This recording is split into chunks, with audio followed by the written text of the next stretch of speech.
আসসালামু আলাইকুম প্রিয় ভাই ও বোনেরা, কখনো কি মনে হয়েছে আমি এত কষ্ট পাচ্ছি কেন?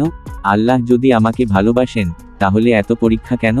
আজ আমরা খুব গুরুত্বপূর্ণ একটা প্রশ্নের উত্তর জানব। আল্লাহ কেন আমাদের পরীক্ষা করেন?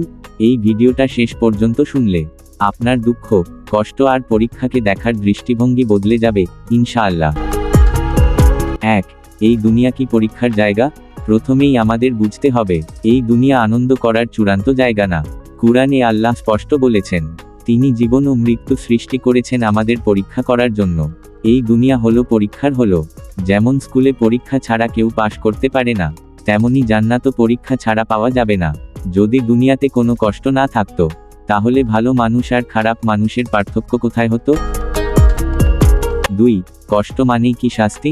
অনেকে ভাবেন, আমার জীবনে সমস্যা মানেই আল্লাহ রাগ করেছেন, কিন্তু এটা সবসময় সত্য না।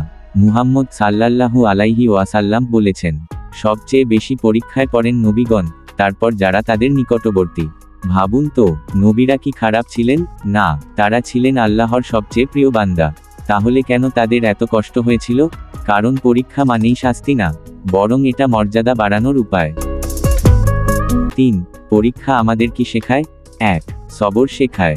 কষ্ট না এলে আমরা ধৈর্য শিখতাম না। 2. আল্লাহর দিকে ফিরিয়ে নেয়।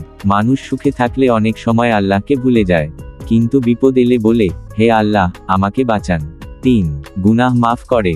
হাদিসে এসেছে, মুমিনের শরীরে কাটা ফুটলেও তার গুনাহ মাফ হয়। 4. আত্মাকে পরিশুদ্ধ করে। যেমন আগুনে সোনা পরিশুদ্ধ হয়, তেমনি পরীক্ষায় মুমিন পরিশুদ্ধ হয়। 4. কেউ ধনী, কেউ গরিব, এটাও কি পরীক্ষা? হ্যাঁ, অবশ্যই। গরিব হওয়া পরীক্ষা, আবার ধনী হওয়াও পরীক্ষা। যার কাছে টাকা আছে, সে কি হালাল পথে খরচ করছে? যার কাছে টাকা নেই, সে কি হারাম পথে যাচ্ছে না? সুলাইমান আলাইহি ওয়াসাল্লাম ছিলেন রাজা, অসংখ্য সম্পদ ছিল, তবুও তিনি বলেছিলেন, এটা আমার রবের পক্ষ থেকে পরীক্ষা। 5. কেন ভালো মানুষের জীবনেও কষ্ট আসে? আমরা প্রায়ই বলি, সে তো খুব ভালো মানুষ ছিল, তার সাথে এমন হলো কেন? কারণ আল্লাহ দুনিয়াকে জান্নাত বানাননি। আইয়ুব আলাইহি ওয়াসাল্লাম বছরের পর বছর অসুস্থ ছিলেন, সম্পদ হারিয়েছেন, পরিবার হারিয়েছেন, কিন্তু তিনি একবারও অভিযোগ করেননি। ফলাফল, আল্লাহ তাকে দ্বিগুণ নিয়ামত ফিরিয়ে দিয়েছেন। এখানে শিক্ষা কি? কষ্ট সাময়িক, কিন্তু পুরস্কার চিরস্থায়ী। 6. পরীক্ষা কি তাকদির বদলায়? পরীক্ষা আমাদের অবস্থান নির্ধারণ করে। 2 জন মানুষ একই কষ্টে পড়ে, একজন আল্লাহর কাছাকাছি যায়, আরেকজন দূরে সরে যায়। পরীক্ষা আমাদের ভেতরের আসল ঈমানকে প্রকাশ করে। 7. আল্লাহ কাকে পরীক্ষা করেন? আল্লাহ সবাইকে তার সামর্থ্য অনুযায়ী পরীক্ষা করেন।